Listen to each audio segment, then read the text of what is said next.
आँख और कान खोलेंगे। आँख और कान खोल दो।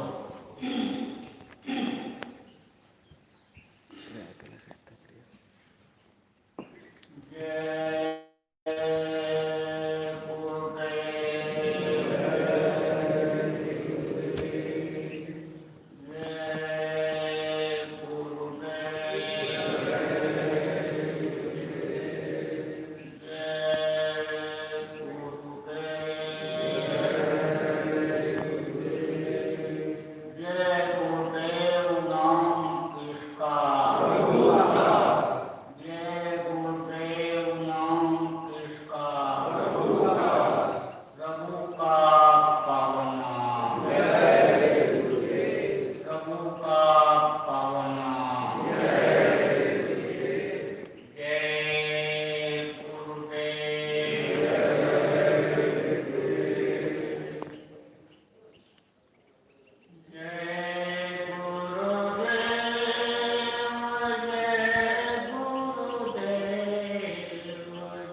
सर्वसमर्थ सर्वत्र स्मरणीय परम पूज्य गुरु जी महाराज, उपस्थित सभी सत्संगी धर्म प्रेमी बच्चे एवं बच्चियों, आज 5 जुलाई 2020 प्रातःकाल के बेला उज्जैन आश्रम पर गुरु पूर्णिमा के दिन गुरु महाराज की दया मेहर से अपने लोगों को कुछ कहने और सुनने का अवसर मिला। देखो, ये अमावस्या और पूर्णिमा साल में कई बार आते हैं। 12 महीना होता है, 12 पूर्णिमा तो आती ही आती है। कभी अधिमास हो जाता है, फिर और बढ़ जाता है, लेकिन सारी पूर्णिमा से ज़्यादा महत्व गुरु भक्तों के लिए, गुरु प्रेमियों के लिए यह गुरु पूर्णिमा ही होती है। वैसे तो हर पूर्णिमा का अलग अलग महत्व है और अलग अलग अनेक राष्ट्र के लिए, जनता के लिए लाभ है, लेकिन गुरु पूर्णिमा का लाभ अगर गुरु भक्त ले लें, गुरु प्रेमी ले लें, तो वो पीछे और आने वाले गुरु पूर्णिमा से ज़्यादा सुखी हो जाएं। आगे के लिए, सुख प्राप्ति के लिए आदमी पूर्णिमा के दिन स्नान करता है। नदियों में स्नान करके और जहाँ यहाँ पर मूर्तियाँ बना दी गई, या जो महापुरुषों के ऐतिहासिक स्थान हैं वहाँ मंदिरों में जा कर के पूजा अर्चना करते हैं, अनुष्ठान करते हैं कि लाभ मिल जाए। कोई धन की इच्छा रख करके, कोई पुत्र की रक्षा, पुत्र की प्राप्ति की इच्छा रख करके, कोई मान सम्मान प्रतिष्ठा बढ़ाने के लिए, और इससे ज़्यादा जानकारी हुई तो मुक्ति मोक्ष के लिए ये सब लोग करते हैं। लेकिन गुरु पूर्णिमा के दिन अगर गुरु की पूजा कर ली जाए, गुरु को अगर खुश कर लिया जाए, तो कहीं भी जाने की ज़रूरत रह ही नहीं जाती है। वैसे तो कोई भी गुरु हो, सबका महत्व रहा है और सबकी ज़रूरत रही है, और सब अपने अपने में अपने समय के अनुसार न्याय रहे हैं।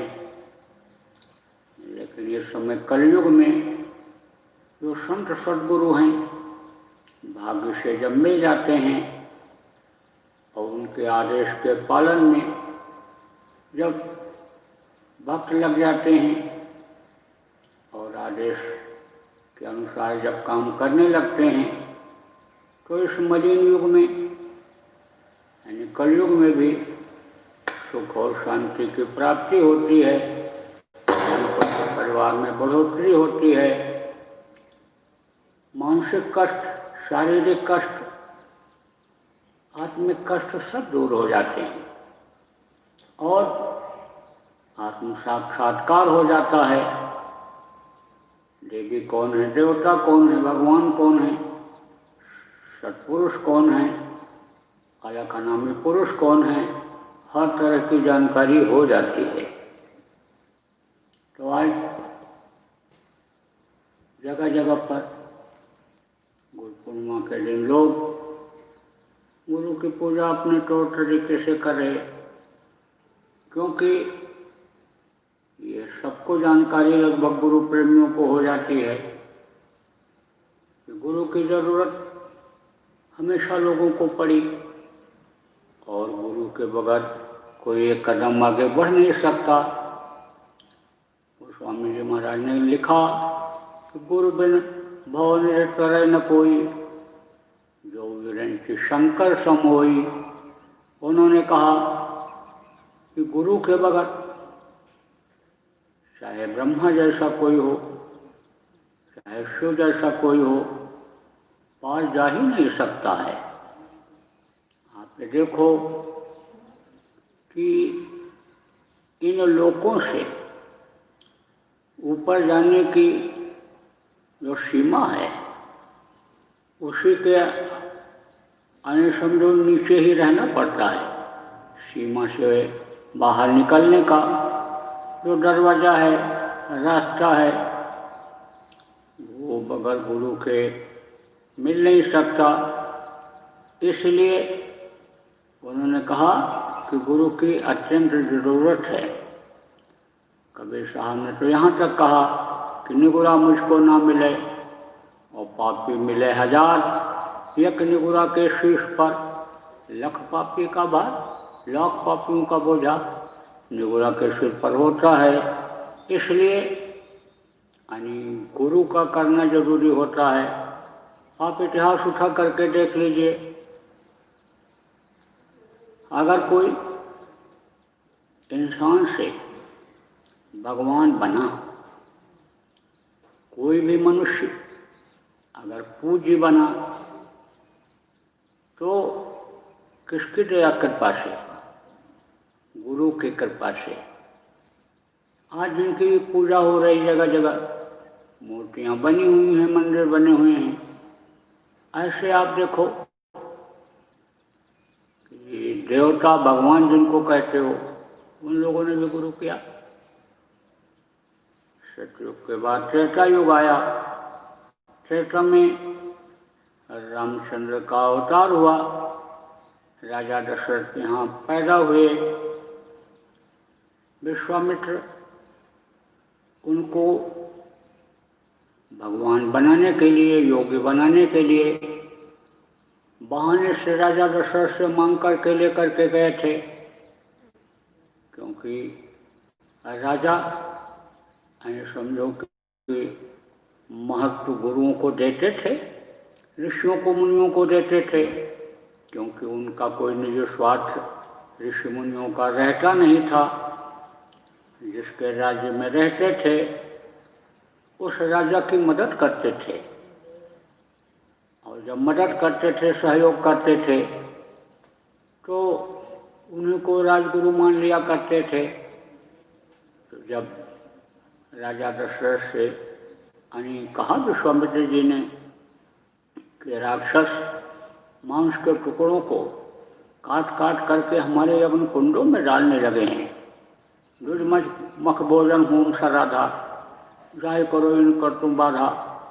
तो अब ऐसे समय में आप इनको दीजिए यज्ञ की रक्षा के लिए। तो राजा दशरथ इनकार नहीं कर सके और वो उनको भेज दिया आश्रम पर जहाँ विश्वामित्र जी रहते थे।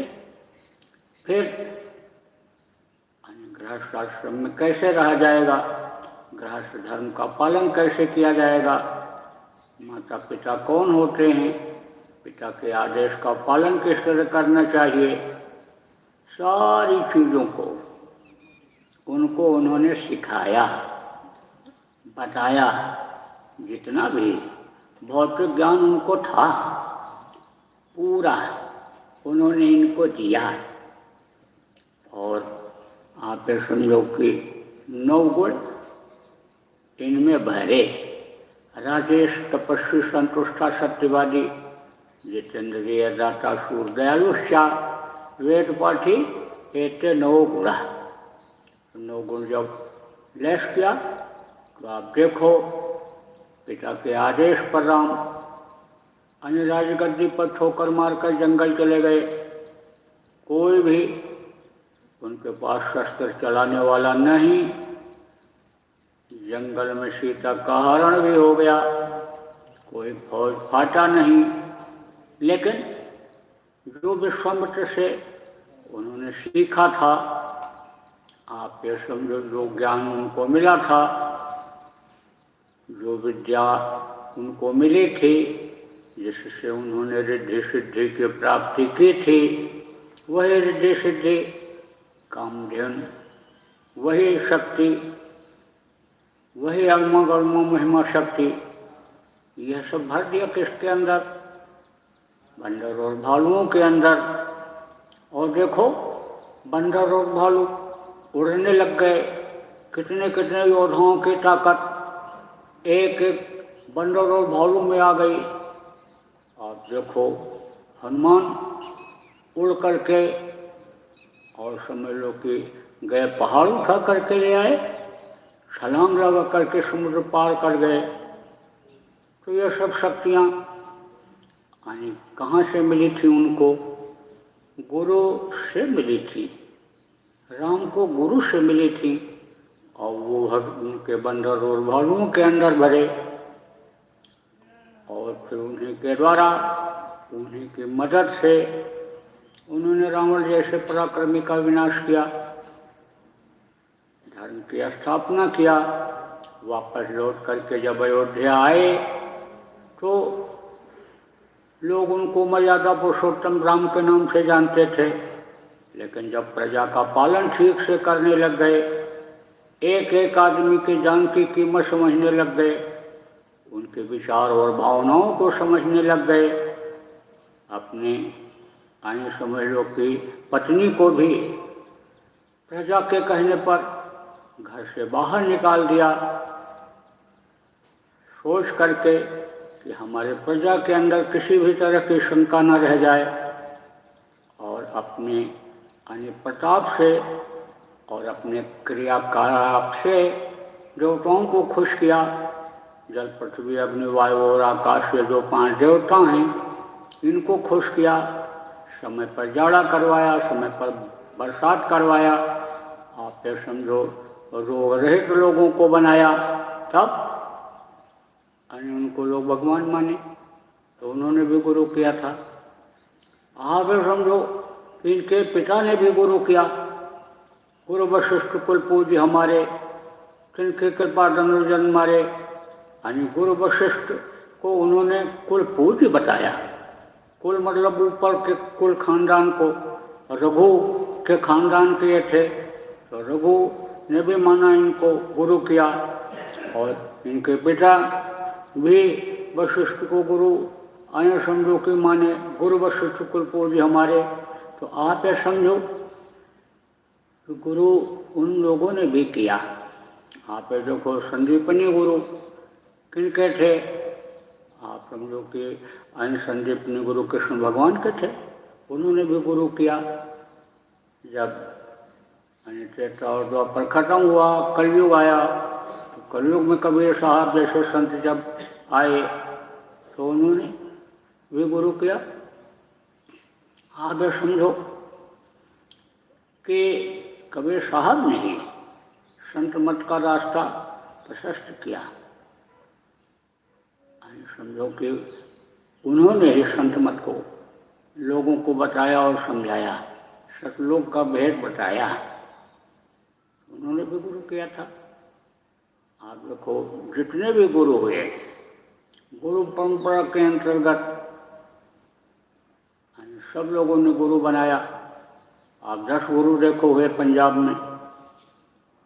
आप देखो गरीब साहब ने भी गुरु किया, हाथरस वाले स्वामी जी ने भी गुरु किया, गोस्वामी जी ने भी गुरु किया। और आप देखो हमारे जिस समझो खानदान के आप लोग हो, ऐसे पूज्य शिवदयाल जी महाराज ने भी गुरु किया। और आप समझो कि विष्णुदयाल जी महाराज ने गुरु किया। और आप समझो कि परम पूज्य घूरेलाल जी महाराज ने भी गुरु किया। और परम पूज्य गुरु महाराज ने भी गुरु किया, उनको बनाया गुरु। तो गुरुओं की ज़रूरत हमेशा रही है और गुरु इस धरती पर रहे हैं और गुरु बनाना जरूरी होता है। अब गुरु कहते किसको हैं? गुरु में 2 अक्षर होता है, और वो है नाम प्रकाश का। और गु कही अंधकार और ठाको करे विनाश लो, सोई गुरु करतार। यानी रू माने होता है अंधेरा, गु कही अंधकार, यानी रू है नाम प्रकाश का, रू माने होता है प्रकाश रोशनी। और गु कही अंधकार, गु माने होता है अंधेरा। तो जब आप आंख बंद करते हो तो अंधेरा हो जाता है। आँखों के यानी ये जो स्थान है, ये जहाँ पर ये जीवात्मा बैठी हुई है, उसके नीचे अंधेरा ही अंधेरा है। आँखों से ही अंधेरा शुरू हो जाता है, पूरा अंधेरा ही अंधेरा है नीचे तक। यहाँ से लेकर के आँखों से लेकर के और यहाँ पर आपके घुटने तक, यानी नख तक, पैर के नख तक अंधेरा ही अंधेरा है। लेकिन जब इससे आगे जब बढ़ते हैं, ऊपर की तरफ जाते हैं, तो उधर प्रकाश ही प्रकाश है, रोशनी ही रोशनी है। अब यह है कि प्रकाश एक जैसा नहीं है। एक जैसा प्रकाश अगर आदमी को मिल जाए, साधक को मिल जाए, जीवात्मा को मिल जाए, तो बर्दाश्त नहीं कर सकती है। अब देखो इस समय हल्की रोशनी है, आप सब कुछ देख रहे हो, लेकिन यही जब रोशनी दोपहर में बढ़ेगी, सूरज जब तेज चमकेगा, तब जल्दी सामने की चीज़ें नहीं दिखाई पड़ती हैं तेज रोशनी में। सूरज को तो देखना बड़ा मुश्किल होता है, तो धीरे धीरे प्रकाश बढ़ता जाता है। पहले आप समझो दिया जैसा टिमटिमाना, और फिर उसके बाद में आप ये समझो कि जैसे समझो सूरज जैसा निकलता सूरज में गर्मी कम होती है, चांदनी जैसी रोशनी, फिर दोपहर के सूरज जैसी रोशनी, और फिर कण कण प्रकाश, कण कण में प्रकाश दिखाई पड़ता है। प्रकाशवान नगरी हो जाती है जब धीरे धीरे यानी जीवात्मा बर्दाश्त करने के लायक हो जाती है ऊपर, जब प्रकाश के पुंज में पहुंच जाती है तो ऊपर प्रकाश ही प्रकाश है और नीचे अंधेरा ही अंधेरा है। अब जब तक प्रकाश का रास्ता नहीं मिलता है तब तक तो आदमी यही समझता है कि बस जो हम देख रहे हैं इन बाह्य आँखों से वही सब कुछ है। इस मृत्युलोक को क्या बताया गया? भवकूप। कूप माने क्या होता है? कूप माने होता है कुआं। तो कुआं में आप ये समझो कि पानी होता है और कुआं में दीवार होती है। अब जो कुएं के अंदर पड़ा हुआ है, चाहे मेढक हो, चाहे कछुआ हो, चाहे मछली हो, वो तो यही समझते हैं कि कुएं से बड़ा और कोई चीज़ है ही नहीं, इतना ही पानी है। लेकिन जब कोई नदी में पहुंच जाता है, तालाब में पहुंच जाता है, इनमें से जीव निकल करके समुद्र में पहुंच जाता है, तब उसको यह आभास होता है, अनुभव होता है कि भाई कुआं ही सब कुछ नहीं है। तो आप ये समझो ये भवकूप है। भवकूप में पड़े हुए तो कहा इस कूप से यानी बगैर गुरु के विष्णु ब्रह्मा शिव भी नहीं जा सकते हैं। तो वो भी याद करते रहते हैं। किसको याद करते रहते हैं? जो गुरु का काम करते हैं। तो गुरु का काम कौन कौन लोग करते हैं? जैसे माता पिता यह गुरु का काम करते हैं। बहुत सारी भौतिक बाहरी यानी जानकारी यही कराते हैं। जब चले जाओ मल त्याग आओ, आप भोजन ग्रहण कर लो, हाथ मुँह धो लो, नहा धो लो, पढ़ने के लिए चले जाओ, ये आए हैं घर में इनको प्रणाम कर लो। सारी यानी जो बचपने की बातें होती हैं ज़्यादातर माता पिता ही सिखाते हैं। तो इनके जो माता पिता हैं उनका निर्देश इनको मिलता रहता है। दर्शन तो नहीं कर पाते पिता का, लेकिन उनकी आवाज़ ज़रूरत भरती है सुनते रहते हैं और उसी के अनुसार इनको जो ये नीचे का राज्य मिल गया यानी इसकी परवरिश करते रहते हैं, इनको संभालते रहते हैं। अलग अलग काम सबको उन्होंने दे दिया है, विष्णु को पालन करने का, ब्रह्मा को सृष्टि रचने का और शिव को संहार करने का। तो वो अपने काम में लगे रहते हैं। आद्या बराबर जो इनकी माँ हैं वो बराबर निर्देश देती रहती हैं, बराबर उनको संभालती रहती हैं। तो ये उनको याद करते रहते हैं। आप देखो कि जैसे अध्यापक के पास पढ़ने के लिए जाते हो, अब आपको वो पढ़ाते हैं तो आप उनको याद करते हो कि उन्होंने गुरु जी ने बताया था, मास्टर जी ने बताया था, टीचर जी ने कहा था। अब इस तरह से हमको पढ़ना चाहिए। परीक्षा में बच्चा जब परीक्षा देने लगता है और कोई सवाल याद नहीं आता है तब वो ध्यान कहाँ ले जाता है? अपने टीचर के, शिक्षक के यानी आवाज़ों की तरफ, मुख की तरफ, चेहरे की तरफ कि हमको कभी ये पढ़ाए थे, क्या पढ़ाए थे, इस विषय के बारे में क्या बताए थे, तब वो चीज़ याद आने लग जाती है। तो बराबर यानी इससे क्या शिक्षा मिलती है कि गुरु जिसको बनाया जाए उसको बराबर याद करते रहें, बराबर उनकी बातों को याद करते रहें, उनके उपदेश को याद करते रहें कि जिससे यानी हमको फायदा लाभ मिले। अब यह है जैसे कहा माता पिता गुरु होते हैं, ऐसे और भी गुरु बताए गए। पहला गुरु पिता और माता जो हैं रक्त बीज के दाता, दूसरा गुरु भई ओहदाई, गर्भवास की मैं छुड़ाई, तीसरा गुरु ने नाम उचारा, गाँव देश के लोग पुकारा, चौथा गुरु ने शिक्षा दीना, तब संसारी वस्तु कीना, पांचवां गुरु ने दीक्षा दीना, राम कृष्ण का सुमिरन कीना, छठवां गुरु ने सब भ्रम तोड़ा, ओंकार से नाता जोड़ा, सतवां गुरु सत शब्द लखावा और जहाँ का जीव तहाँ पहुँचावा। आप तो समझो माता पिता गुरु हैं, नाम रखने वाले को भी गुरु की संज्ञा दी गई। काका गागा ABCD पढ़ाने वाले को भी गुरु बताया गया। जो रामायण नमः शिवाय नमः मंत्र देते हैं, कान फूंकते हैं, कंठी बांधते हैं, उनको भी गुरु बताया गया। आप समझो ओंकार का जो वेद बताते हैं, जो ब्रह्म को ही सब कुछ मानते हैं, यानी समझो कि उन्हीं को कहा कि यही सब कुछ है, इसके आगे और कुछ नहीं है, वो भी गुरु होते हैं। लेकिन सतवां गुरु सत शब्द लखावा, और जहाँ का जीव तहाँ पहुँचावा।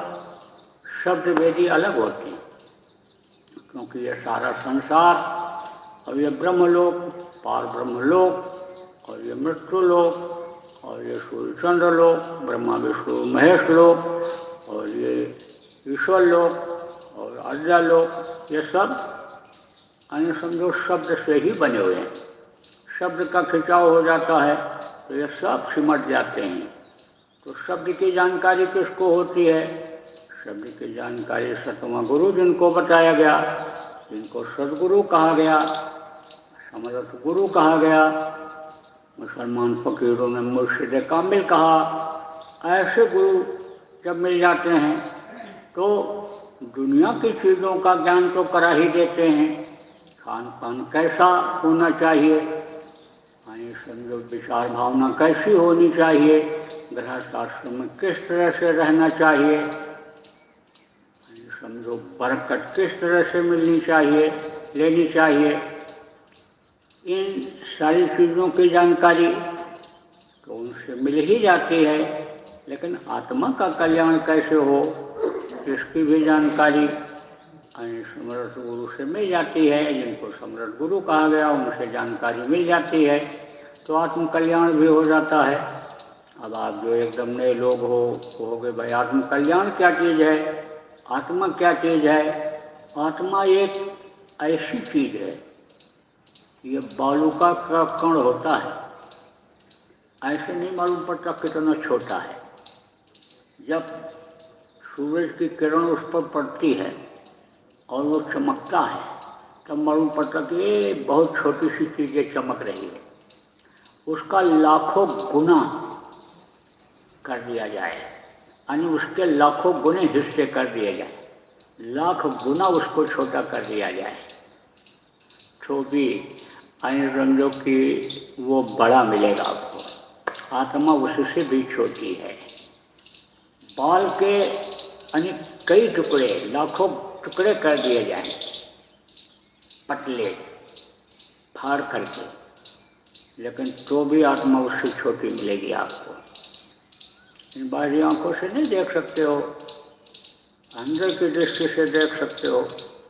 इतना प्रकाश, इतनी रोशनी आत्मा में है, आप तो समझो कि उसका एक अंश, एक टुकड़ा भी अगर बाहर निकाल करके रख दिया जाए तो प्रकाश से ही प्रकाश हो जाएगा। वो ईश्वर अंश जीव अविनाशी है। तो उसका जब दर्शन हो जाता है साधक को, जब कहते आत्म साक्षात्कार हो गया, तब प्रकाश मिल जाता है। वो प्रकाश मिल जाता है कि जो इन बाहरी आंखों से कभी देखा ही नहीं। तो यह आत्मा परमात्मा की है अंश, और इसको घर पहुंचाना, यानी जहाँ से उतारी गई नीचे आई, यानी समझो वो घर है जहाँ से आदमी, जहाँ पर आदमी रहता है और वहाँ से बाहर जाता है, कितना दिन भी हो, कहीं भी रहे, लेकिन घर उसका वही माना जाता है कि जहाँ पैदा हुआ, जहाँ रहा, जहाँ बड़ा हुआ, यानी घर वही माना जाता है। तो बहुत से लोग कहते हैं भाई बहुत दिन हो गया नौकरी करते हुए, विदेशों में रहते हुए, अब चलो एक बार घर भी हुआ हमें। अब जब अपने घर पर पहुंचता है, चाहे टूटी ही मड़ैया हो, झोपड़ी हो, लेकिन कुछ सुकून महसूस करता है कि देखो हम अपने घर पर आ गए। तो ये जीवात्मा जब तक अपने घर नहीं पहुंचती है तब तक उसको शांति नहीं मिलती है। अब ये वहाँ से उतार दी गई और यहाँ पर आ गई और यहाँ आकर के फंस गई और अभी तक ये पहुँच नहीं पाई। कितने कलयुग, सतयुग, त्रेता, द्वापर, युग बीत गए, लेकिन अभी तक ये वहाँ नहीं पहुँच पाई। तो उसका कई कारण रहा कि भटकते रहे योनियों में। 4 खान 84 लाख योनियाँ ये जो उन्होंने बना दिया, इसी में भटकते रहे कर्मों के अनुसार। कर्म बनने के बाद कर्म से आज तक कोई बच नहीं पाया, तो उसी कर्मों के अंतर्गत यानी समझो भटकते रहे। स्वर्ग वैकुंठ तक भी पहुँचे, लेकिन वहाँ से भी उतार लिए गए, आना पड़ा इधर। मनुष्य शरीर भी मिला, लेकिन वो शब्द भेदी गुरु कोई मिला ही नहीं। तो पिछले युगों में तो शब्द भेदी गुरु थे ही नहीं, और कलयुग में भी आए तो कलयुग में इतनी मलिनता आ गई, इतनी गंदगी आ गई, इतना मोटा आवरण पड़ गया जीवात्मा के सामने कर्मों का, जैसे से ज्ञान खत्म हो गया, रास्ता ही बंद हो गया, रास्ता ही भूल गए, अपना घर ही भूल गए, और बस इंद्रियों के भोग में ही फंस गए। और इस शरीर से जो अपना काम करने का था न करके दूसरों के लिए ही करने लग गए, और मकान बनाने लग गए अपना कहने कह करके, यानी धन संपत्ति अपना अपना समझ करके इकट्ठा करके चले गए। मान प्रतिष्ठा भी यानी अपना बढ़ाते गए शरीर का, लेकिन शरीर जैसी नाशवान चीज़ किसी का साथ नहीं देती है, और शरीर छूट गया।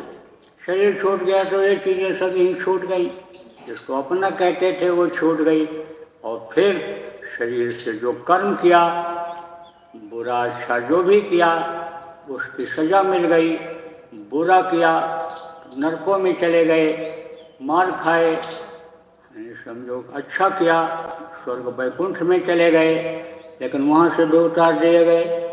वहाँ से फिर मृत्युलोक में आए, माँ के पेट में 9 महीने उल्टे लटके, बदबू माँ के पेट की गंदगी आने बराबर सूंघते रहे, बराबर माँ के आने खान पीन की बदपरहेजी पेट में जलाती रही। इतनी मिर्ची तेज चीज़ें खाने का असर मिलता रहा, छटपटाते रहे, लेकिन जेल में बंद कर दिए गए, निकल नहीं सके। 9 महीने वहाँ जेल काटे, और उसके बाद में इस मृत्युलोक के बेवकूफ़ में डाल दिए गए। अब बाहर निकल नहीं सकते। इधर इंद्रियों इतनी चंचल हो गई कि ये हमें समझो कि खुजली की तरह काम करने लग गई, बंद हो गया है। यानी एक जेल में कुछ लोग बंद हो गए, क्राइम जिसको कहते हैं, अपराध जिसको कहते हैं, या तो बंद किए गए। ज़्यादा दिन जब हो गया बंद किए हुए, तो ये हुआ कि भाई ये अगर रास्ता खोज लें तो इनको बाहर निकाल दो। तो आँख में पट्टी बांध करके और कहा देखो ये 4 दीवारी है, ये इस 4 दीवारी के किनारे किनारे चले जाओ, वहाँ तुमको दरवाज़ा मिलेगा, और दरवाजे के पास पहुँचोगे तो बाहर निकलने का रास्ता मिल जाएगा। अब दरवाज़ा तक पहुँचने से पहले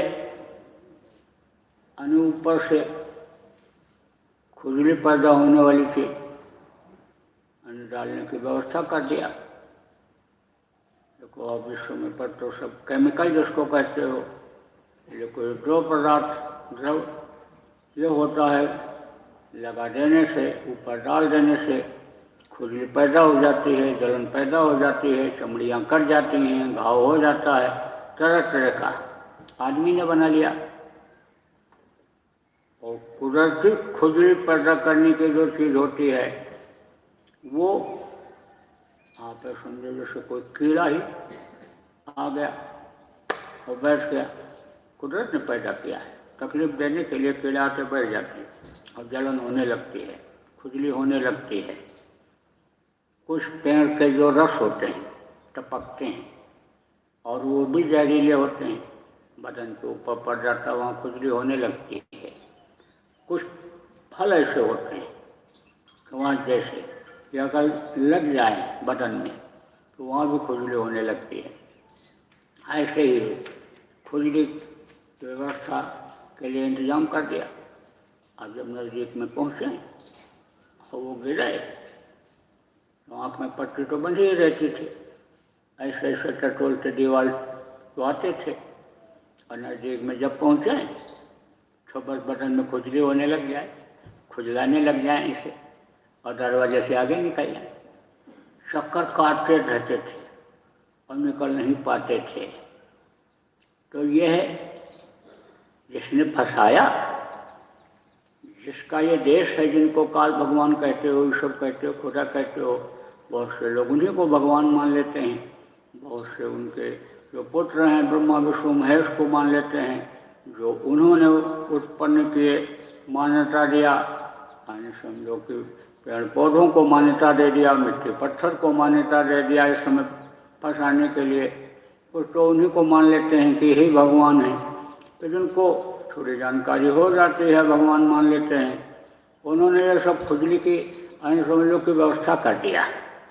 अब संत जब आते हैं, उपदेश करते हैं, बताते हैं, जानकारी भी होती है, लेकिन यह इंद्रियों की जो भोग की खुजली है वो नहीं बैठने देती है, वो नहीं करने देती है। तो बहुत से सत्संगी भी इसी में फंसे हुए, समर्थ गुरु के पाते हुए भी, यह देवदुर्लभ शरीर पाते हुए भी आप ये समझो कि अनमोल धन और ये उद्धार का ये अन्य नाम, जिसके लिए गोस्वामी जी महाराज ने कहा कलयुग केवल नाम आधारा, सुमिर सुमिर न उतरे पारा। नाम जानते हुए भी, पाते हुए भी, ग्रहण करते हुए भी अन्य समझो कि सुमिरन ध्यान भजन नहीं कर पाते हैं और बस जिभ्या के स्वाद में, नभ्या के स्वाद में इसी में फंसे हुए हैं। आप ये समझो कि मन जिधर चला जाता है धीरे रम जाता है, गाना बजाना की तरफ चला गया, जहाँ सारंगी बजती है, मंजीरा हारमोनियम बजता है, उधर सुनने की तरफ चला गया। या दुनिया की ये सीनरी, आदमी के बनाए हुए चीज़ों को देखने में अगर आँखें चली जाती, मन चला जाता है तो वही दिखवाता है, उसी का आदी हो जाता है और उसी में मन को सुख मिलता है। क्योंकि जीवात्मा इधर ही मन के साथ आ जाती है, इधर से उधर जा नहीं पाती है। तो मन शरीर के सुख को ही सुख अपना मान लेता है।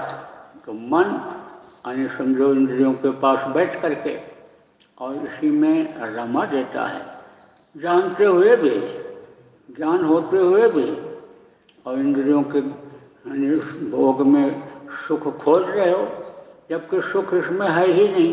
सुख तो इससे परे की चीज़ है। जब ये शरीर छोड़ोगे और ऊपर जाएगी जीवात्मा तो सुख वहाँ से शुरुआत, सुख की शुरुआत वहाँ से होगी। तो कहने का मतलब यह है कि यह खुजली यानी खत्म करो, इधर से मुंह मोड़ो और खुजली पैदा करने वाली चीज़ों को समझो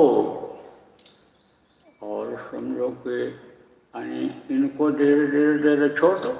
तो धीरे धीरे जब इनको छोड़ दोगे बुरी आदतें छूट जाएंगी, तब समझो कि अच्छी आदत पकड़ में आ जाएगी और दरवाज़ा मिल जाएगा। जो उस पर पर्दा लगा हुआ है वो खुल जाएगा और ऊपर निकल चलोगे। तो इसी के लिए यानी समझो कि यह मनुष्य शरीर आपने मांगा और उस मालिक ने दिया, अब इससे आप ये काम करो। जिनको नामदान मिल गया, आप लोगों को आज शंकर गुरु पूर्णिमा के दिन बनाना चाहिए कि हम यानी यह दुनिया की इच्छाओं की जो खुजली है इसको ख़त्म करेंगे। क्योंकि गो गोचर जहाँ मन लग जाई सो सब माया जानो भाई। जहाँ तक दृष्टि जाती है सब माया का ही पसारा है। तो माया कभी भी नहीं चाहती।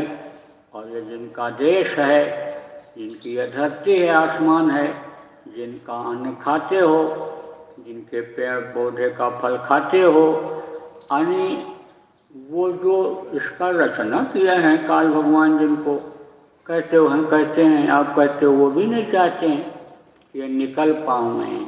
तो इंद्रिय द्वार झरोखा नाना, टहटा सुर बैठे का ठाना, आवा देखें विषय बयारी, तो ट्रेंडे कपाट उघारी।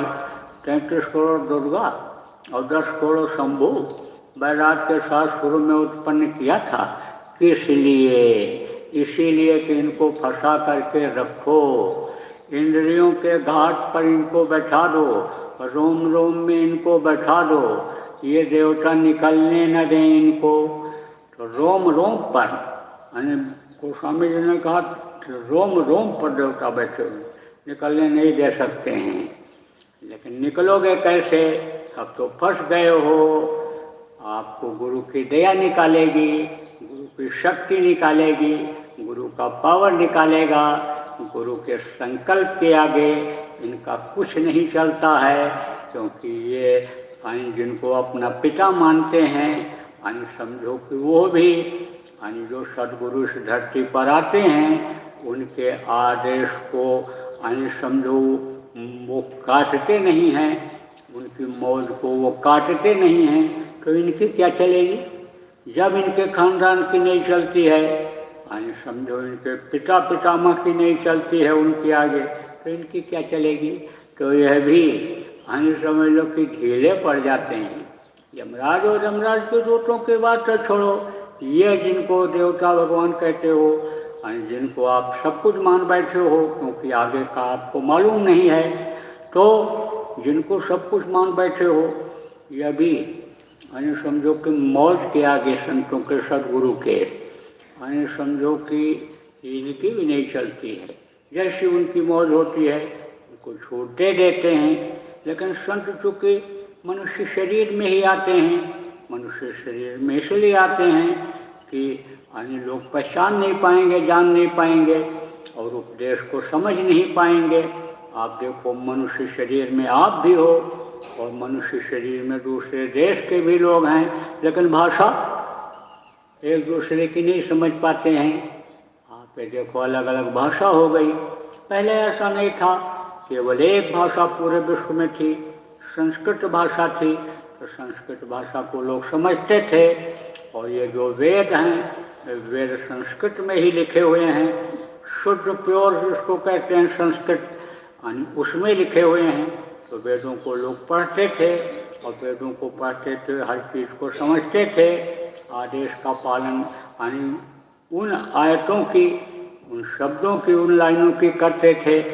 और अब समझ नहीं पाते हैं, समझ नहीं पाते हैं तो बस समझ लो कि कर नहीं पाते, ठोकर खाना पड़ता है। आप समझो कि जब आप समझो कि भाषा जल्दी समझ में नहीं आती है, तो ऊपर की भाषा, उन लोगों की भाषा, समझो कि जिनमें ये देवी देवता जिनको कहते हो रहते हैं, ब्रह्म पारब्रह्म की भाषा, सूक्ष्म शरीर, लिंग शरीर, और आप ये समझो कि कारण शरीर की भाषा, आप क्या समझोगे?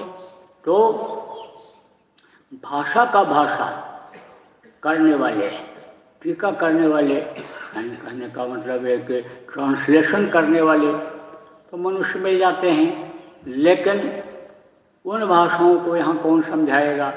अगर मनुष्य शरीर में संत नहीं आएंगे तो कहते हैं हाथी को पकड़ने के लिए हाथी को लगाया जाता है कि उसको देख करके वो आ जाएं। हाथी देखो जब आवाज़ लगाता है तो हाथी की तरफ चल पड़ते हैं। मुसीबत जब पड़ती है जंगल के भैंसों के ऊपर, अन्य जानवरों के ऊपर, और आवाज़ जब लगाते हैं तो उनके अन्य जो समाज बिरादरी के भैंस होते हैं सब इकट्ठा हो जाते हैं और एक दूसरे की मदद करने लगते हैं। ऐसे ही जब संत आते हैं और उस पावर को प्राप्त कर लेते हैं जो सत्पुरुष की होती है, और फिर जब वो आवाज़ लगाते हैं तो जो उनके जीव होते हैं वो बहुत जल्दी से खिंच जाते हैं, उनके पास आ जाते हैं और फिर उनसे वो काम लेने लगते हैं, फिर और लोगों को समझाते बताते हैं। यही संतों की परंपरा रही है। पीछे यही वंशावली संतों की जो पीछे की है यही बता रही है। तो कहने का मतलब ये है कि मनुष्य शरीर में आते हैं और मौत उनकी क्या रहती है कि जीवों को निज घर पहुंचाया जाए। याद दिलाते हैं कि तुम परदेश में आ गए, अपने देश को भूल गए, अपने घर को भूल गए, अपने पिता को भूल गए, और यहाँ की जो माँ यानी समझो आजा महाशक्ति के ये जो जीव माया जिनको कहा गया, यहाँ की जो माँ मिली यानी माया जो मिली, माँ माया, कहा बहन माया, पत्नी माया, रूप सबका एक है, लेकिन यह है कि चेहरा मोहरा और स्थान अलग अलग है समाज की व्यवस्था के अंतर्गत। तो कहा गया कि समझो कि माया ने जो तुमको भरमा दिया, समझा दिया, तुम वही समझ बैठे। तो कहने का मतलब यह है कि कहते हैं कि तुम्हारे पिता अलग हैं, लेकिन माँ ने बता दिया ये पिता हैं, इस माँ ने बता दिया ये पिता हैं, उन्हीं को तुम पिता समझ बैठे। पिता ने बता दिया ये पिता हैं, ये भगवान हैं, ये पत्थर भगवान हैं, ये पेड़ भगवान हैं, ये तीर्थ में भगवान हैं, ये यानी समझ लो कि ये भगवान है। तो इस तरह से आप उसी में फंसे रह गए। तो तुम्हारे पिता और हैं, तुम्हारा घर और है, और तुम उनको समझ नहीं पाए। चलो मैं तुमको ले चलना चाहता हूँ, तुमको मैं लेने के लिए आया हूँ। तो जब समझाते हैं, संस्कार डालते हैं, आँखों में आँखें डाल करके जब देख करके कर्मों को काटते हैं, तब थोड़ा थोड़ा ज्ञान होने लगता है। आप देखो सत्संग जब सुनाते हैं संत, तो हर कोई नहीं समझ पाता है, हर कोई को अच्छा नहीं लगता है, लेकिन जब आदत बन जाती है सुनते रहने की, तो बगैर सुने मन ही नहीं मानता है, लगन लग जाती है सुनने की। तो अब आप ये समझो कोई बहुत कर्मी जीव बैठ गया, तो कोई लेकर के आया बैठा दिया, तो वो तो यही इंतजार करता रहता है कब खत्म हो और हम चल पड़ें, कब खत्म हो हम चल पड़ें। लेकिन जब वो बैठा रहता है और धीरे धीरे बातों को सुनता है, और जो संतों की बातें होती हैं अंदर में सफाई करती हैं, उनकी दृष्टि पड़ती है और अंदर में सफाई होती है, तो धीरे धीरे ज्ञान बढ़ता है। और धीरे धीरे अपना घर, अपने पिता याद आने लगते हैं। और जब पिता याद आते हैं, घर याद आता है, तब ये सोचता है भाई कैसे पहुँचेंगे, कैसे मिलेंगे। जब ये मालूम होता है कि सुख वहाँ है, शांति वहाँ है, वहाँ जन्मना मरना नहीं है, वहाँ कोई रोना धोना नहीं है, वहाँ कोई गंदगी नहीं है, सुंदरता तो वहाँ पर है, यानी खुशबू तो वहाँ पर है, जब इन चीज़ों की जानकारी हो जाती है, तब वो रास्ता खोजने लगता है, कहाँ मिलेगा, कौन देगा। तो संत जब ये फरमाते हैं कि यह रास्ता है, उससे मिलने का रास्ता है, देवी देवताओं के दिन इसी घाट में दर्शन करने का रास्ता है, और उस रास्ते को जब ले लेता है, और तब भी तो भी सत्संग जब सुनता रहता है, बार बार जब सुनता रहता है, बार बार जब याद दिलाते रहते हैं, वो जब सबको समझाते रहते हैं मत फंसो इस दुनिया में, रहो दुनिया में ही रहो, गृहस्थ आश्रम में ही रहो, एक दूसरे का जो लेना देना है इस कर्जे को अदा कर लो, खाने पीने का शरीर के लिए इंतजाम कर लो, रहने का कपड़े का इंतजाम कर लो, लेकिन इसी शरीर के लिए ही सब कुछ इकट्ठा करने में मत लगे रहो। ये शरीर एक दिन छूट जाएगा, इसको इसके लिए जो भी इकट्ठा करते हो सब छूट जाएगा, इसी में मत फंसे रहो।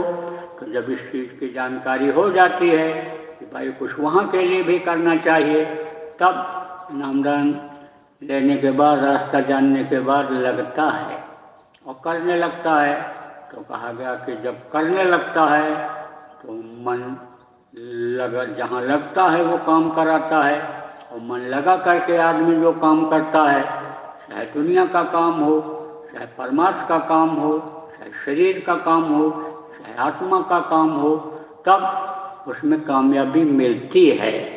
और मन जहाँ नहीं लगता है, बेमन का काम करता है, तो वो काम हो नहीं सकता। तो बहुत से लोग तो सुमिरन समझो कि बेमन से करते हैं, मन नहीं कहता है लेकिन आदत है, तो सुमिरन करना है, सब लोग करते हैं तो समझो हमको भी करना है। और सुमिरन नहीं करेंगे तो माँ रोटी नहीं देगी, कुछ खाने पीने को नहीं देगी। कुछ ऐसी शक्त होती हैं ये देवियाँ जो बच्चों को कुछ बनाना चाहती हैं, बच्चों को कुछ समझाना चाहती हैं, कम मेहनत में ज़्यादा फायदा दिलाना चाहती हैं। वो ऐसा नियम बना देती हैं कि सुमिरन जब कर लोगे, ध्यान भजन कर लोगे, तभी कुछ खाने को मिलेगा। जब सुबह आने समझो कि उठती हैं ध्यान भजन नियमित करने के लिए, तो बच्चों को भी जगा देती हैं, मुँह भी धो देती हैं, कहती थोड़ी देर कर लो। छोटे बच्चों को नाम धुनी बुलवा करके ही अन्य भोजन खिलाती हैं, देती हैं। तो अन्य समझो कि फिर बच्चों की आदत बन जाती है। आदत बन जाती है जब, तो आदमी करते करता है। ऐसे ही यानी आदत बन जाती है तो आदत बस करता है, मजबूरी में करता है, लेकिन मन कहाँ लगा रहता है कि जल्दी से अभी बस का उठाएंगे, जल्दी से पहुंच जाएंगे वहाँ। तो बच्चों के साथ पहले खेल लेंगे, घंटी बजने से पहले खेल लेंगे और उसके बाद तो पढ़ने में लगेंगे। और जैसे पढ़ाई खत्म हो जाएगी फिर भगेंगे। कुछ जो ऐसे ध्यान जिन बच्चों पर नहीं देते माता पिता, वो यही सोचते हैं यहाँ से निकलने के बाद घर का कौन देखता है, उन्हीं घूमने वाले बच्चों के साथ चले जाएंगे। आज वहाँ नदी के किनारे जाएंगे, आज वो बगीचा में जाएंगे, आज वो जू देखने जाएंगे, आज सिनेमा देखने जाएंगे, उधर मन चला जाता है। लेकिन जब मन को बच्चा सुमिरन में लगा देता, ध्यान में लगा देता है, तो मन उसका एकाग्र होने लगता है। तो पढ़ाई भी जब करता है तो मन एकाग्र करके करता है और वो चीज़ें याद हो जाती हैं। मन से अगर पढ़ लिया जाए तो समझो कि वो बात याद हो जाती है। आप समझो कि हल्के में कोई किसी चीज़ को लेता है, किसी ने कुछ कहा और समझो कि सुन लिया तो भूल जाता है। और किसी ने कहा देखो हम ये कह रहे हैं और मन उसे लगा दिया, हाँ ये चीज़ याद करने लायक है, याद कर लो, तो बराबर याद हो जाती है वो और याद रहती है। आप समझो बचपन में ही माँ बाप और जिनको टीचर कहते हो वो मन लगा करके ही याद करने के लिए किस्सा कहानी कविता दृष्टांत बताए थे। और बचपन का जो दृष्टांत, बचपन की जो कविता समझो मन लगा करके याद कर लिया था, बुढ़ापे में याद है और अभी तक याद रहती है। तो मन को जिधर लगाया जाए उधर ही लग जाता है। तो प्रेमियों कहने का मतलब यह है कि मन लगाओ और ध्यान करो और भजन करो, दुनिया की तरफ भी मन रखो। ज़रूरत पड़ जाए तो जाओ शरीर के लिए रोटी ले आओ कमा करके, कपड़े का इंतजाम कर लो, ज़रूरत पड़े तो किसी की मदद की है तो मदद भी कर दो। सब कुछ करो जो नियम यहाँ का है, मत लोक का, जो देश का नियम है, परिवार का, समाज का नियम है, सब काम करो। लेकिन उसमें फंसो नहीं कि अब हम यही करते रहेंगे। मन जिस चीज़ को करने में आने समझो कि लग गया, वही काम न करने लग जाओ। बहुत से लोग कहते हैं हम प्रचार ही प्रचार करेंगे, हम भजन नहीं करेंगे। तो भजन नहीं करोगे, प्रचार करोगे तो आप समझो कि आपका शरीर का नाम होगा, आप समझो कि आपको और भौतिक फायदा होगा, लेकिन आत्मा का ताल्लुक उससे नहीं है। वो तो कर्म कटने के लिए, काटने के लिए प्रचार प्रसार सत्संग सुनाना और ये चीज़ें बता दी जाती हैं कि आप बिगड़े हुए को सुधारोगे, भटके हुए को सुधारोगे तो आपको पुण्य मिलेगा, तो वो पुण्य आपका उदय होगा। तो भजन में मन लगेगा, ध्यान में मन लगेगा। तो भजन ध्यान सुमिरन आप जिन लोगों को नामदान मिल गया उनके लिए बहुत ज़रूरी है। बगैर भजन ध्यान सुमिरन के इस जीवात्मा का कल्याण हो नहीं सकता है, या अपने वतन मालिक के पास पहुंच नहीं सकती है। और बीच के लोगों में अगर फंसी रह गई तो लौट 84 आया, लौट दुख झेलने के लिए फिर इसी मृत्यु लोक तक आना पड़ जाएगा। बीच के लोगों में भी उतनी शांति नहीं है, हालांकि शांति बढ़ती चली जाती है, आते समझो शिवलोक से ही शांति शुरू हो जाती है, आनंद आने लगता है। धीरे धीरे जैसे ऊपर बढ़ते जाओ, ब्रह्मालोक, विष्णुलोक, काललोक, उधर जैसे जैसे बढ़ते जाओ वैसे वैसे आनंद बढ़ता जाता है। लेकिन पूर्ण आनंद उधर भी नहीं मिलता है जब तक सतलोक जीवात्मा नहीं पहुंचती है, वहाँ पूर्ण आनंद है ना। कहा ना, परम स्वतंत्र न से पर कोई, वहाँ पूरी स्वतंत्रता रहती है। कहीं भी आओ, कहीं भी जाओ, कुछ भी करो, कुछ सब धुल जाता है, सब खत्म हो जाता है। न कोई पुण्य रहता, न कोई पाप रहता है, न कोई आवरण पर्दा रहता है, न कोई ये समझो कि ये शरीर रहता है, यानी शब्दमय हो जाता है। जीवात्मा शब्दमय हो जाती है तो आनंद मिलता है। तो देखो यह अवसर आप पे नहीं मिलेगा, इसलिए जो नामदानी हो आप लोग यानी समझो भजन ध्यान सुमिरन करो और लोगों को कराओ, भटके हुए को आप रास्ता बताओ। आप पे समझो, आपके समझाने पर, बताने पर करने लगेगा और उसको सुख मिलेगा, शांति मिलेगा, उसकी आत्मा आशीर्वाद देगी और उससे आपका भी मन स्थिर होने लगेगा, आपका भी मन लगने लगेगा, आपकी बाधाएं जो हैं वो दूर होंगी। जो नए लोग हैं उनको समझाओ, सबसे पहले तो सफाई करो। किसकी सफाई करो? शरीर की सफाई करो, अंतरात्मा की सफाई करो। आप समझो जैसे शरीर की सफाई के लिए बताते हो, ऐसे अंतरात्मा की सफाई के लिए बताओ। भाई मंदिर अगर गंदा रहे तो वहाँ कोई पूजा करता है? कहते पूजा कबूल नहीं होगी। ऐसे ये मानो मंदिर है, जिस्मानी मस्जिद इसको बताया गया। अब इसके अंदर मुर्दा मांस डालोगे, इसके अंदर गंदी चीज डालोगे और इससे पूजा उपासना करोगे, कितना भी करोगे कबूल नहीं होगा। क्योंकि करते तो हो लेकिन उसका फल आपको नहीं दिखाई पड़ता है। फल नहीं दिखाई पड़ता और कर्म और खराब हो जाते हैं। तो कर्म जब और खराब हो जाते हैं तो उसकी सजा मिलने लगती है। तो बहुत से लोग तो पूजा पाठ बंद कर देते हैं, कीर्तन जाने बंद कर देते हैं, इसलिए कि कोई फायदा नहीं हुआ, ये हनुमान जी कुछ हमको दे नहीं पाए, ये देखो शंकर जी हमको पास नहीं कर पाए, ये हमको नौकरी नहीं दे पाए, तो नास्तिक बन जाते हैं। और बहुत से लोग रिएक्शन जिसको कहते हैं उसमें और खाने पीने लग जाते हैं। तो आप समझो कि यानी आप पहले सफाई कराओ लोगों की, यानी बताओ कि यह मांस मछली अंडा शराब यह मनुष्य का एक तरह से दुश्मन है, इसको मत खाओ, शाकाहारी भोजन खाओ। ऐसे नशे का सेवन कदाप न करो जो बुद्धि को खराब करता है, जो दिमाग को खराब करता है, चरित्र को गिराता है। ऐसे नशे का सेवन न करो। सबसे पहले तो यही पाठ पढ़ाओ, समझाओ और बताओ, बुरे कर्मों से उनको हटाओ और उसके बाद में तुम नामदान के लिए बताओ। नहीं तो उसको क्या पता नामदान क्या चीज़ होती है। यानी समझो जब थोड़ी सफाई हो जाएगी, जब मन थोड़ा इधर की तरफ उसका लगेगा, कुछ समझने की कोशिश करेगा, तब आप जब बताओगे तब उसके समझ में आएगा और फिर नामदान दिला दो। और फिर नामदान दिलाने के बाद उसको भजन ध्यान सुमिरन में लगाओ और जब लग जाएगा, अंतर में अनुभूति जब होने लगेगी, तब आपका पक्का काम माना जाएगा। कहते चले जाओ, कहते चले जाओ, तो बात को सुनेगा तो जगह तो अंदर बनेगी, लेकिन जो जगह अंदर बनेगी यानी वो फिर कर्मों से भर जाएगी, तो वैसे हो जाएगा। लेकिन थोड़ा ही काम करो, ठोस काम करो। तो ये आज गुरु पूर्णिमा है।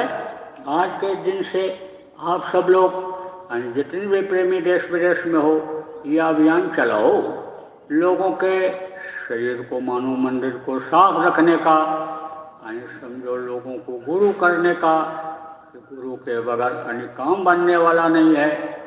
समझो गुरु की खोज करो और वो जब रास्ता मिल जाएंगे, लोग परलोक बता देंगे, तो यहाँ भी सुख से रहोगे और आत्मा भी यानी सुखी हो जाएगी, अपने घर आने जाने लगेगी।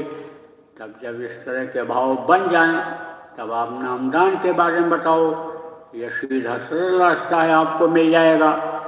जगह का नाम बताओ, जरूरत पड़े खुद लेकर आओ तो आप नाम दिलाओ और फिर भजन ध्यान सुमिरन कराओ। और से लोग यही सोच लेते हैं कि हमने अब पहुंचा दिया, अब उनको नामदान दिला दिया, अब लेने वाला जाने देने वाला जाने, लेकिन तब भी काम अधूरा रह जाता है। बहुत से नामदानी लोग भी पुराने साथियों के मिलने पर भटक जाते हैं, पाप कमाने लग जाते हैं, पाप की गठरी सिर पर रख लेते हैं, पापों का बोझा बढ़ाते चले जाते हैं, पाप की मेहनत बेकार जाती है। इसलिए आप जितने भी देश विदेश में प्रेमी हो, एक तो संकल्प बनाओ, सुमिरन ध्यान भजन रोज करेंगे, आत्मशक्ति इकट्ठा करेंगे कि जिससे हमारी बातों में ताकत आवे और 10 बार किसी को बताने से नहीं समझता है, लेकिन इस ताकत को लेकर के कई बार में बताऊँ और वो समझ जाए, उसके समझ में आ जाए, तो वो ये है शक्ति लाओ। ध्यान भजन सुमिरन रोज करके जो जान अनजान में कर्म बन जाते हैं 24 घंटे में, 12 घंटे में सुबह शाम बैठ करके ध्यान भजन सुमिरन करके उन कर्मों को काट दो।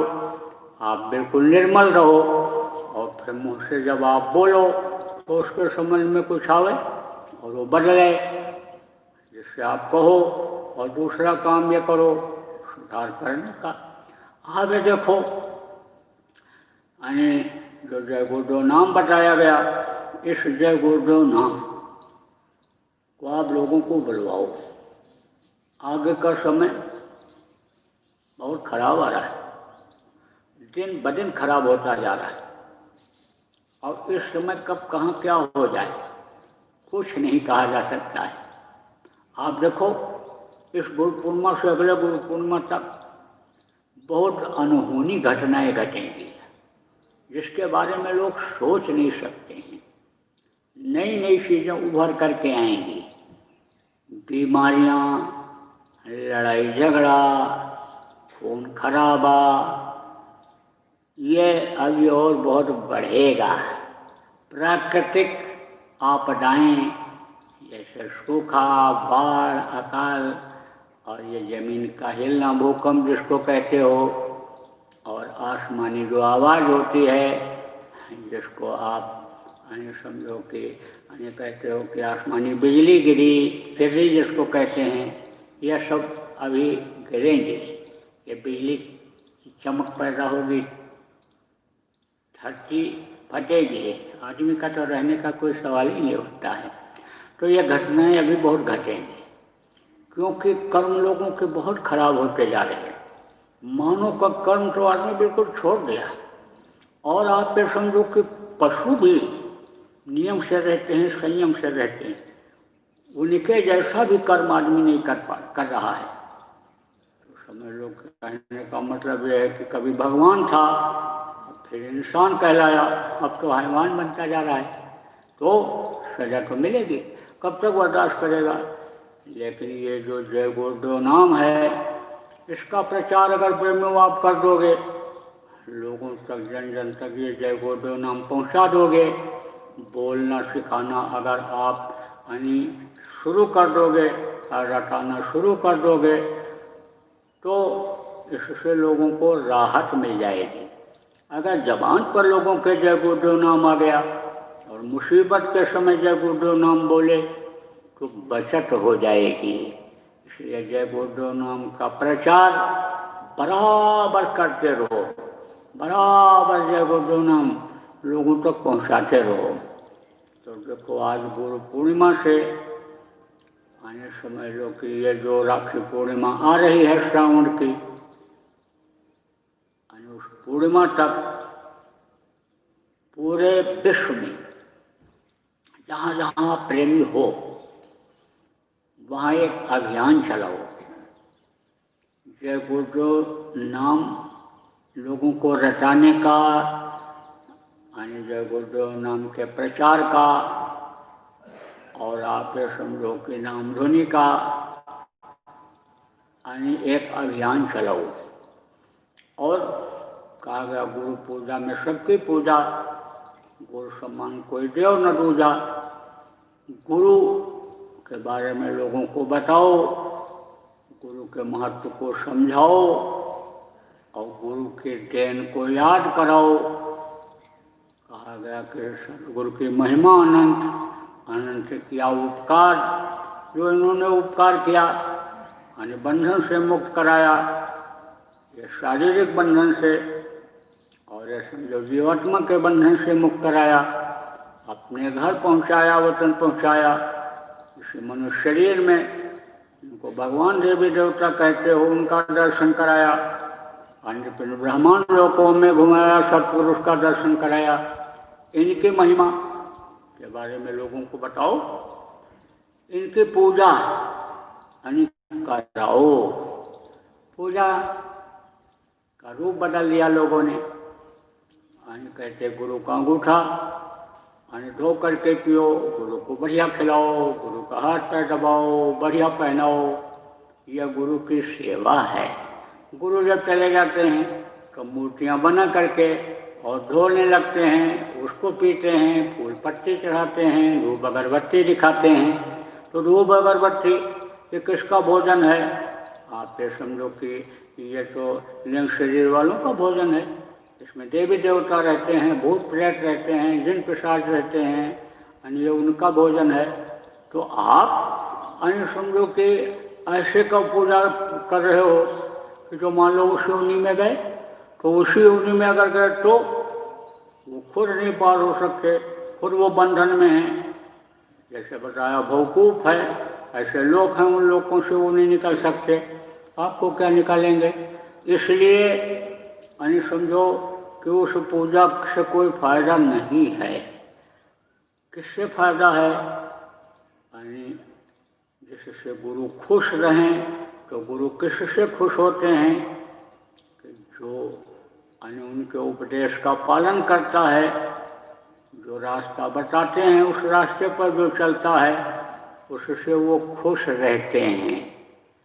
तो गुरु महाराज का मिशन जो वो छोड़ करके गए, प्रेमी उस मिशन को जब आप आगे बढ़ाओगे, और गुरु महाराज जो चाहते थे वो काम करने में जब आप लगोगे, तो गुरु की असली पूजा हो जाएगी। गुरु पूजा तो कर लो, आप जगह जगह पर कर लो, फोटो लगा करके उनको याद करो, नाम धुनी 4 घंटे की, 6 घंटे की, 2 घंटे की करो, आप प्रसाद बांट दो गुरु के नाम पर, हम मना नहीं करते हैं। लेकिन गुरु के मिशन को अगर आप पूरा करने में लग गए, वो मिशन पूरा हो गया। तो इस समय पर एक एक चीज़ आपको बतानी पड़ती है, और उस समय पर जब मिशन पूरा हो जाएगा तो वातावरण ही ऐसा बन जाएगा। आप ये समझो कोई भी मांस मछली अंडे की दुकान ही नहीं होगी, शराब की दुकान ही नहीं होगी।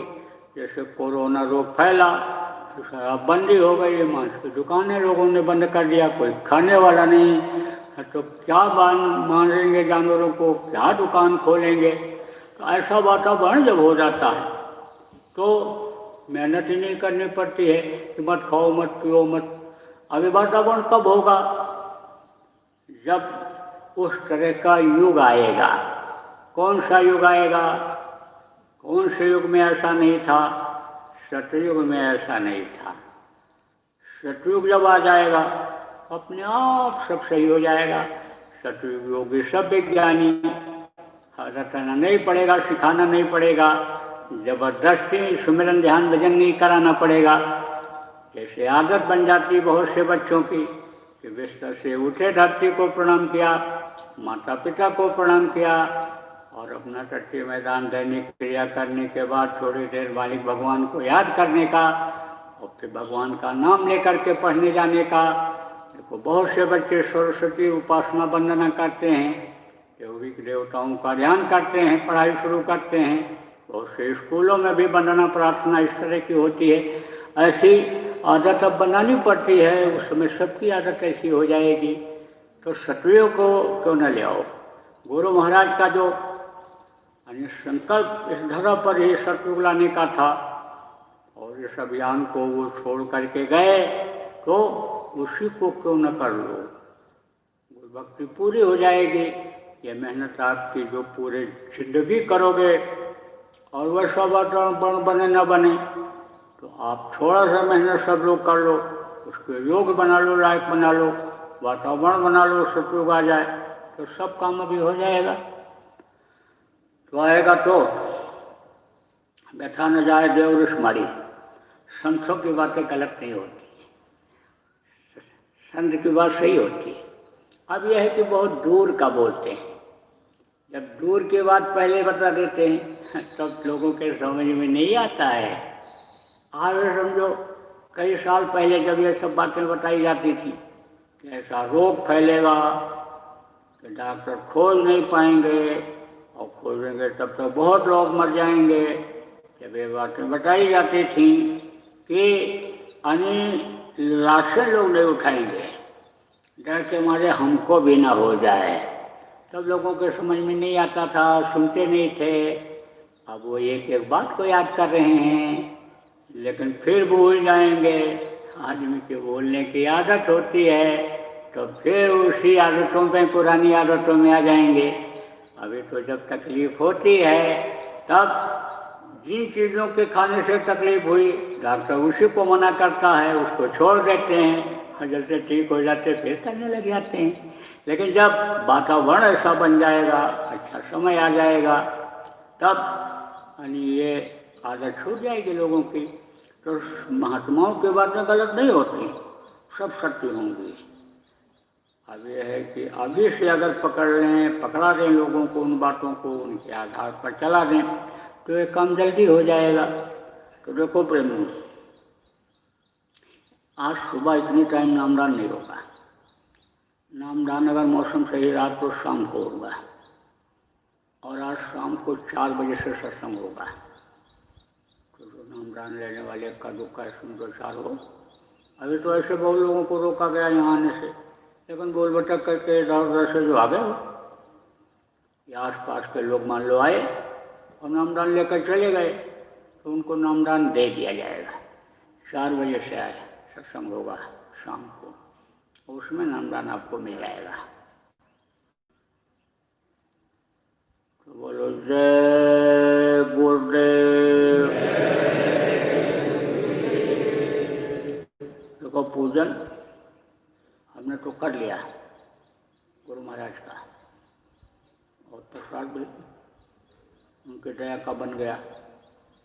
तो आप लोग अभी यहाँ पर गुरु महाराज का ये जो फोटो लगा हुआ है, फोटो को ही ध्यान करके जो आप गुरु महाराज के नामदानी हो, आप फोटो का ही ध्यान करके उनके चेहरे को समझो के हृदय में बसा के, और यहाँ से प्रसाद बारी बारी ले लेना, भाग दौड़ और ज़बरदस्ती तक का मुक्ति करने की जरूरत नहीं है, आराम से। और ये प्रसाद भी बढ़ता रहेगा, बाहर के भी जो लोग आ जाएंगे ले जाएंगे, लेके अपना घर चले जाएंगे। आश्रम के लोग आप अलग रहते हो, क्या जरूरत है उधर उनको आने की और आपको बुलाने की। प्रसाद के लिए आए चले जाएँ, क्योंकि रोग टोक है, रोग फैला हुआ है, नज़दीक बचने से, उठने से, छूने से और सांस लगने से ये रोग होता। तो बचो और बचाओ। रक्षक तो गुरु महाराज हैं, लेकिन समझो कि वो भी गुरु महाराज भी कहा करते थे कि भाई नियम कानून का पालन करो और संयम से रहो, ये सब बातें तो वो भी बताते थे। तो आप संयम नियम का पालन करना, और जो वहाँ उनको भी कराना, प्रसाद दे देना, कोई भी आ जाए तो प्रसाद आप दे देना। तो बोलो जय गुरुदेव, जय गुरुदेव, जय गुरुदेव, जय गुरुदेव, जय जय गुरुदेव।